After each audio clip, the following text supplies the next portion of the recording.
To kick things off at the top, though, I think I'm going to talk about this news from Shawn Layden, former PlayStation executive, who has talked about his take on the industry.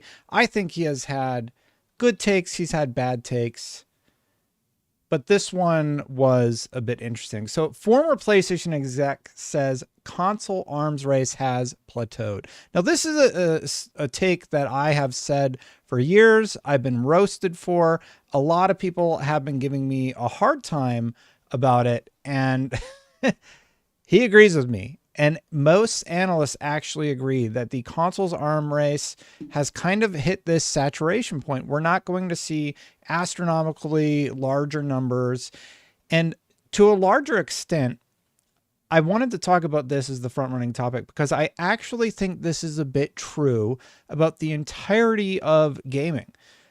I think that there's not a ton of growth left within the gaming industry.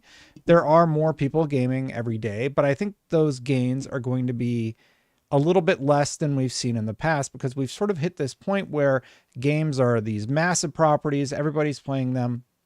And I do think that people are running out of time to play all of the games, and we are seeing more and more games be released and fail. Look at 2025 and just the sheer amount of games that were announced during the Xbox Partner Showcases as an example for next year. How in the world are all of these games going to be able to compete with each other?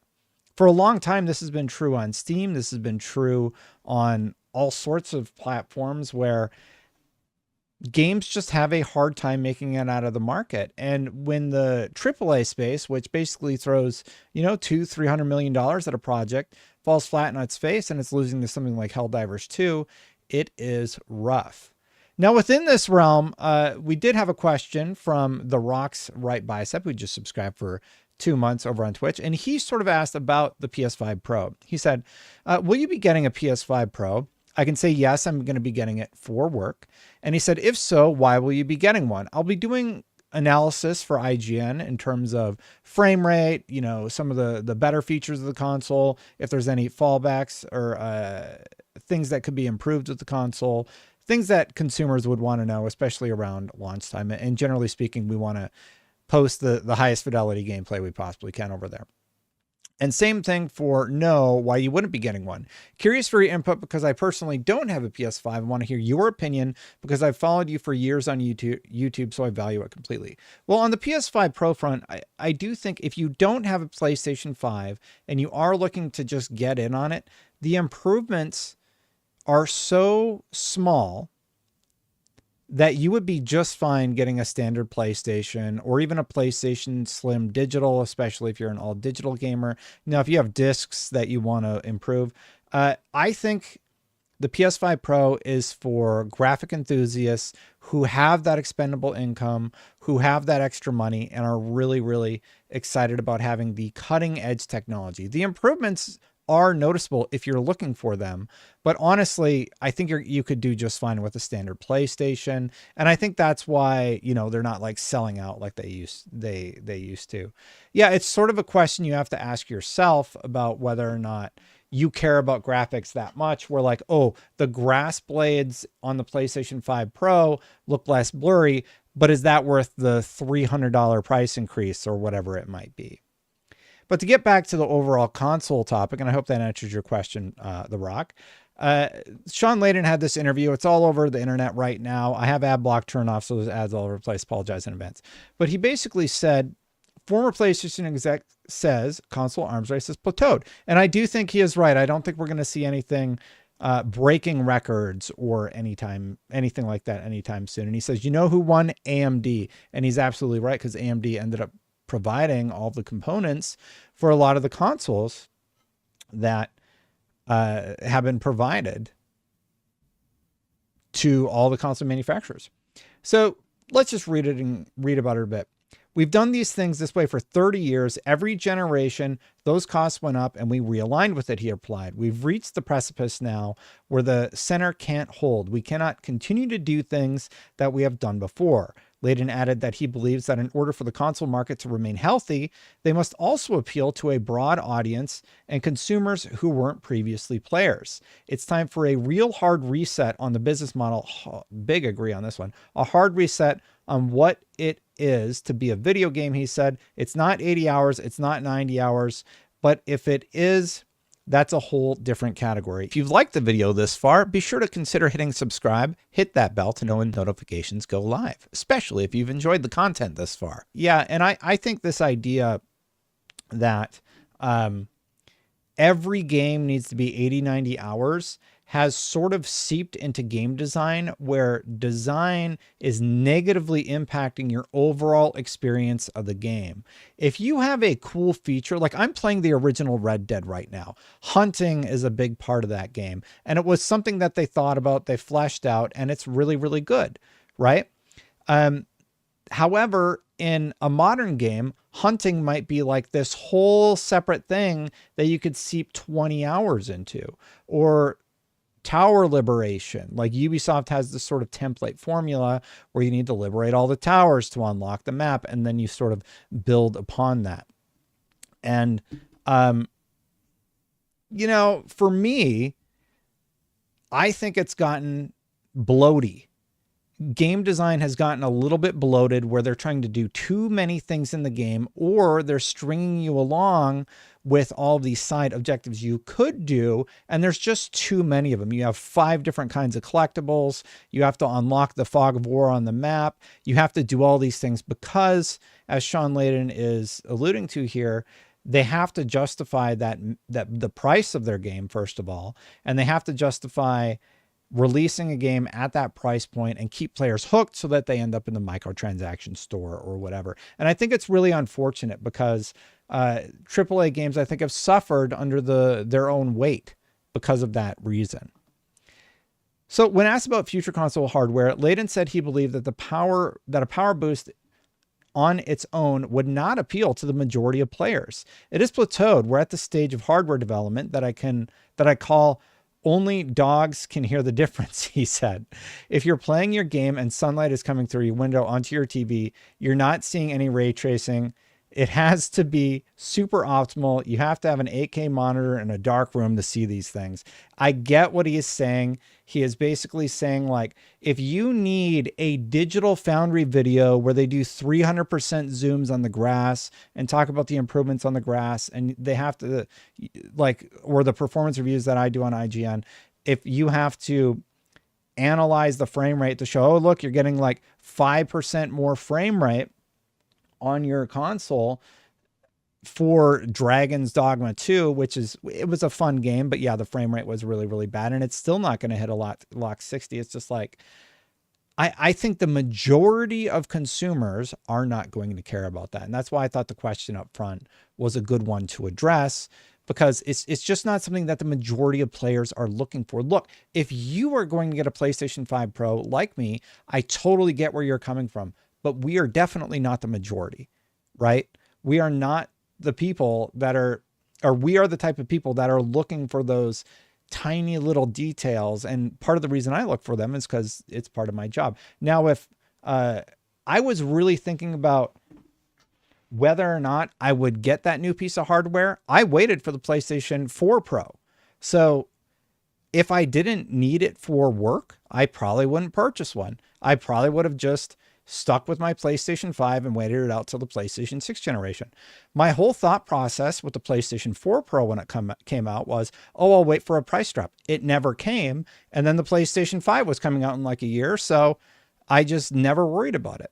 Yeah, and separately, as a content creator, as somebody that utilizes those devices for obviously work in terms of creating content like I do on this channel, you get tax write-offs aren't like free money that like people think. It reduces the amount of income that you end up having to pay taxes on. So it's helpful. And they say that you should spend a certain percentage of your earnings every year, but I hire a tax person to do that because I have no idea what I'm doing in that realm. But yeah, so people are like, oh, you can just write it off in your taxes, and they think you just get it for free. You don't get it for free. You just pay a little bit less taxes at the end of the year. Anyway, all of that said, usually I don't agree with Shawn Layden, but almost everything that he has said in this piece conflates with something that I've heard from an industry professional who does industry analysis for a living. And I really think he was onto something with this one. And he concludes by saying that race is nearly over. And you know who won? AMD. And he's right, because AMD provided all the components for those computers. So I think it was a really, really good interview. Now, there were several interviews with Shawn Layden, and apparently Gamescom Asia actually had this whole other piece where he was able to sit in on a fireside chat with Gordon Van Dyke. We're going to cover off on that one over on gamesindustry.biz. And this one, he sort of talked about where game design is going and talks about some of the things that I have also discussed on my streams. In the past, we spent a lot more time looking at games and not asking what's your monetization scheme or what's your recurrent revenue plan or what's your subscription formula.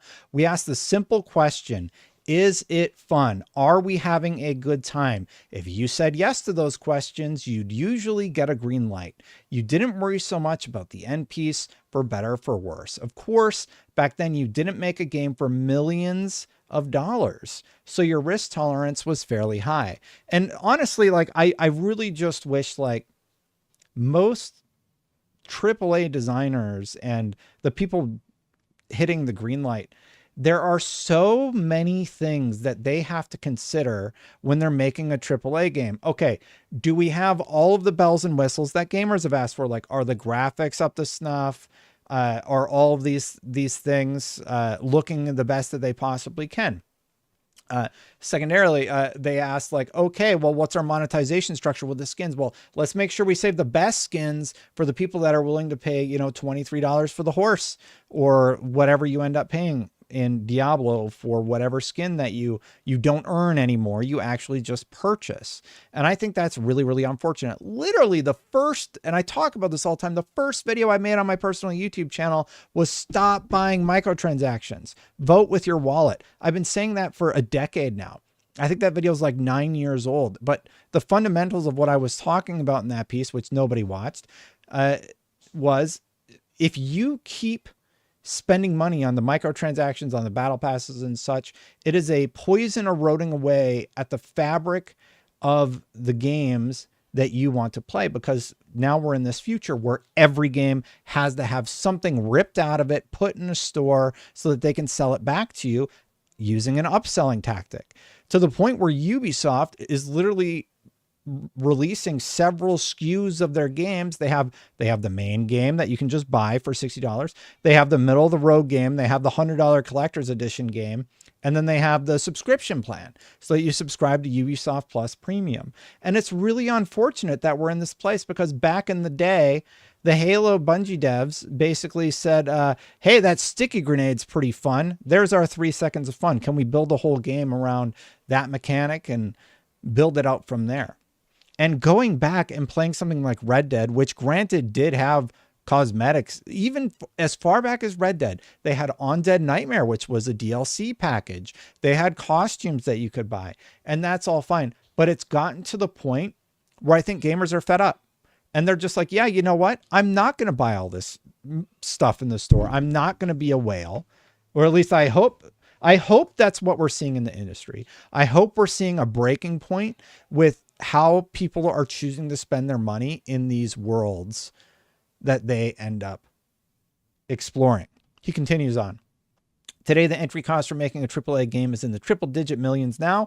I think naturally risk tolerance drops, and you're looking at sequels, you're looking at copycats, because the finance guys who draw the line say, well, if Fortnite has made this much money in this amount of time, my Fortnite knockoff can make this in that amount of time. We're seeing a collapse of creativity in games today with studio consolidation and the high cost of production. And he's absolutely right. It's incredibly unfortunate, isn't it? And he goes on to say that we've seen this in movies, with the Marvel Cinematic Universe. And I absolutely agree with him. I think we're seeing less and less creativity. I think games these days are, what's the saying I see online all the time? I wouldn't even say designed by committee, although that might be a separate topic, where everybody gets a say about every facet of the game, as opposed to one person having a vision and then everybody works together to bring that vision to reality. Of course, with a little bit of thought into how they want that to come to life. And you have a discussion. I think it was Thomas Maller was getting a little bit of hot water this week because he was talking about it a little bit on X about how, when you're passionate about the things that you're creating, you have heated arguments. And you know who else I saw about it? The Fallout creator. The Fallout creator talked about it. And there's stuff in Jason Schreier's book where the best games, there's always a creative friction. And creative friction sometimes in the modern space is a little concerning to a lot of people. But Tim Kaine, thank you, chat. Some of those creative friction moments have resulted in the best games we've ever played. I think it's part of a really exciting creative energy that I worry is being lost in the sauce, so to speak, because these days it seems like the executives are more worried about making their ROI than they are about anything else. Phil Aroni in chat says, we don't have many Kojimas anymore. And I think that's a great analogy. We don't have a lot of people like Kojima who really believe in their vision and just will do anything to see it come to life. In what world do you think it would be even possible to get something like Halo 1? How could you ever get Halo 1 greenlit in the modern era? What would it look like? Well, you would have a whole bunch of skins that you can get from Master Chief, and they would be locked behind some sort of paywall system.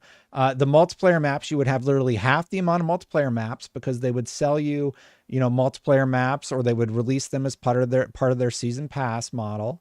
The levels, maybe you would only have half of the campaign. Well, I mean, you sort of did with Halo 1, right? And then you went into Halo 2, which was half the campaign, and then you continued it on. And it would be I think it would be really unfortunate if Halo 1 was designed with modern day standards in place. Because I think there has been something has definitely been lost with not all. Metaphor Refantasio just came out. It's in the Persona vein. I started playing. I played about an hour or so of it, and I'm like, wow, this is really, really refreshing. And there's smaller AA games in the indie space, like, Helldivers 2 was this massive success earlier in the year. Pal World could be a massive success if if that team manages not to get sued into oblivion.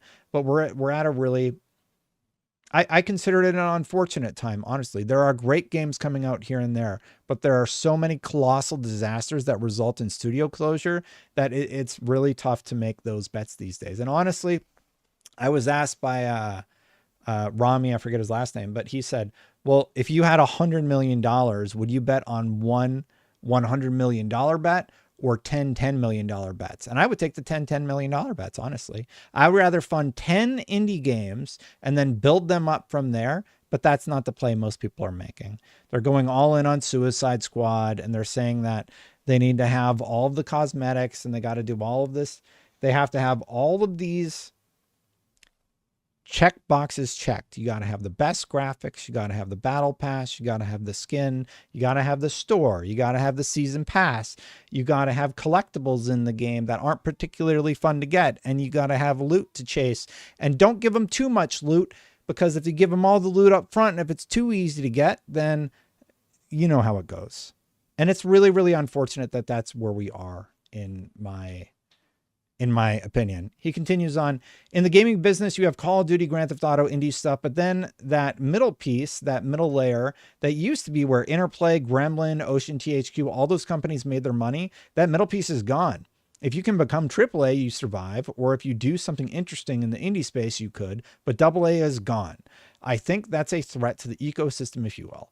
So I'm looking at indie stuff with the advent of technologies like the latest Unreal Engine or what Unity can give you. I think we can all say that the standard quality of video games is pretty high right now compared to 10 years ago. And I would agree with that, because if you don't release it high, it falls on its face. Even a game, we saw the FBC Firebreak trailer this week, and the thing is, that looks really, really cool.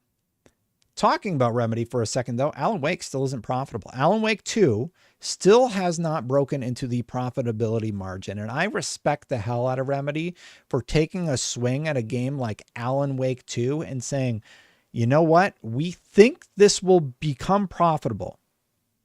And that's good enough for us. But the problem is most companies don't think like Remedy. Most companies are like, this needs to make us all the money. And if it doesn't, shut it all down. And that's really, really scary. Anyway, let's continue reading here. I only read that much of it. Now, if we can just get a bit more interest and excitement and exposure for these lower budget, but super creative and super unusual types of games, I'd like to see more of that, because if we're just going to rely on the blockbusters to get us through, I think that's a death sentence. He's absolutely correct. And here's the thing about those middle of the road games. I think more and more of those smaller, quote unquote, smaller games are popping off. And it has me so excited about the future of the way the industry is going. Delta Force is a game I probably have 200 hours in. I adored that game. And I'm just like, hey, Delta Force is great. We should probably cover Delta Force. Delta Force is a really, really fun game. And, you know, IGN has a preview up and things like that. I posted some gameplay over the weekend, and it's really, really good.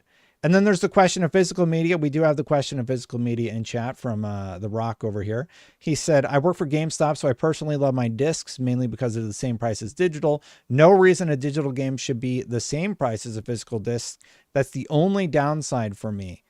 Absolutely true. I do think there is a place for physical media. You pop that disc in and it downloads the update, but more and more, we are actually seeing a whole different version of the game. Like I think Silent Hill 2 is like the gold standard for Silent Hill 2, which was put into the disc version of the game, but you don't get that when you launch it online. And there's the whole distribution methodology with physical versus digital, where the digital version can be distributed quite easily, right?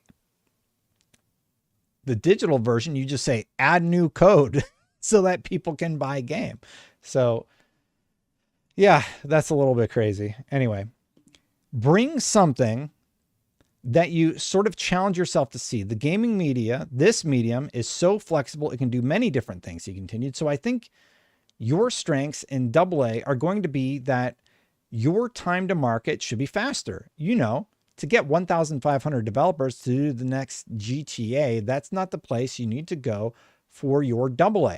If you're a developer, you've got to be able to say, I can get something up and running in 2 to 3.5 years. And we have seen games that have developed in 2 to 3 years that just absolutely trounce the competition. There was a recent large game that was developed in 2 to 3 years. I think Black Myth Wukong would be another good example that was developed on a shorter time cycle than most games. And it got really lucky. There have been a lot of failures out of China.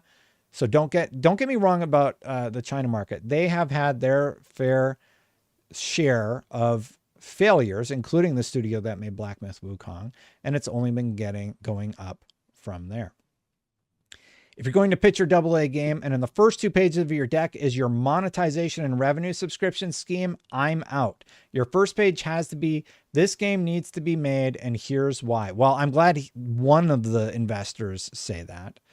I want to see that fire. I don't want to see here's the chief accountant on the team that's going to explain to you the game's monetization.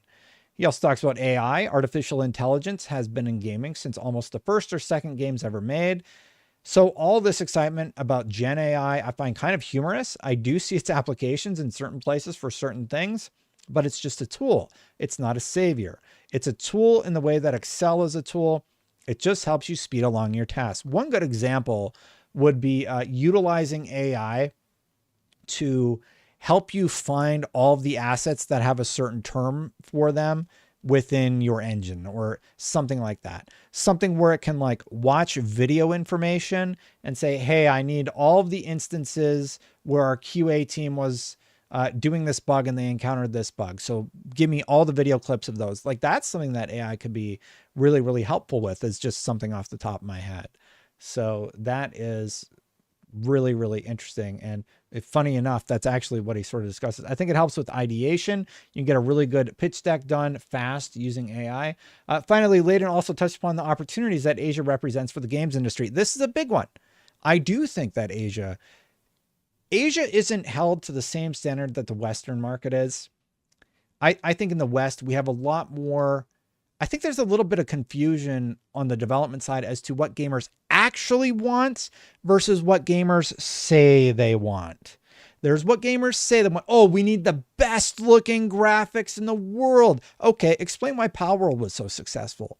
Palworld did not have the best graphics in the world. It has to be cutting edge 4K native. Here comes Helldivers 2, not cutting edge, not 4K native. It's just a really fun game. At the end of the day, what gamers actually want, and we all know this, a fun video game, a good story. Like if you're focusing on the story being a core part of your game experience, it has to be that. And I don't know about you, but during my gameplay session, I either want to feel cool, play as a cool character, be a badass, right? Or I want to be moved in some way. One of the super janky game, but I played that Dragon Cancer. There's probably a live stream somewhere on it on this game. It's just a small indie game. It's a story of two parents who lost their child, very unfortunately, to cancer. And it's a wonderful game raising awareness to cancer. And I believe it was for a charity. A great game. You know, there's experiences like that. But I think it's harder to find those peer experiences today.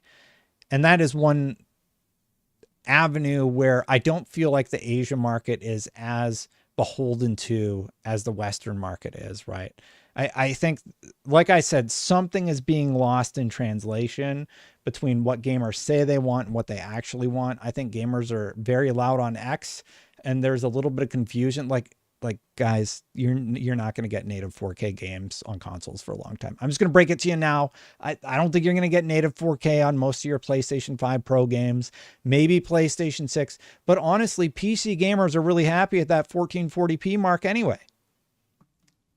I look at Asia, South Asia, this part of the world as where all the next great opportunities are going to come from. I agree on that. And the level of the game development talent here grows faster than the rest of the world, he said. I think here in Asia, where we have a lot of small, scrappy studios with good talent, they just need to break through. It's just a bit of luck to find the right IP or find the right platform. I'd also like to see more games being made in that country, in that culture. It's like, if my game doesn't sell a lot in California, I'm not successful. Well, California is not your market. Look at the markets here.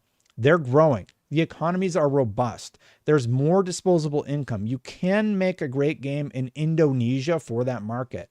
And I think that's so important for the overall global gaming system, because the one thing I've been talking about in my 5 years since I've retired is very simple. We need more people playing games. It's a $250 billion global business, but the actual number of players doesn't grow at the same pace. So we're getting more money from the same people. You need to get more people playing games. How do you do that? We need to get more people making games. More people around the world have to be in the business or the art of making games. Make it for your neighbors, make it for your friends, make it for yourself, but don't think that the Western market is the be all end all of your activity. Build it here, be successful. You know what's crazy? I literally just said some version of what Shawn Layden just said.